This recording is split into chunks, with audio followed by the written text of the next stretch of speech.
హైదరాబాద్ నుండి ప్రత్యేక విమానంలో గన్నవరం విమానాశ్రయానికి చేరుకున్న ఉప ముఖ్యమంత్రి పవన్ కళ్యాణ్ మరియు డైరెక్టర్ త్రివిక్రమ్ శ్రీనివాస్, కమెడియన్లు నర్ర శ్రీనివాస్, నాగ శ్రీనివాస్, ఆనంద్ సాయి గన్నవరం విమానాశ్రయం నుండి రోడ్డు మార్గాన మంగళగిరి పార్టీ కార్యాలయానికి బయలుదేరిన పవన్ కళ్యాణ్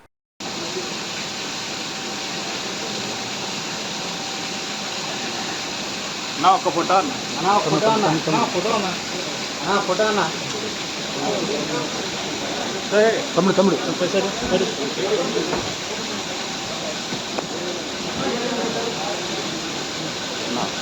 తమ్ముడు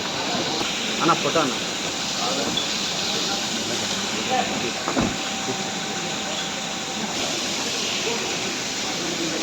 అతను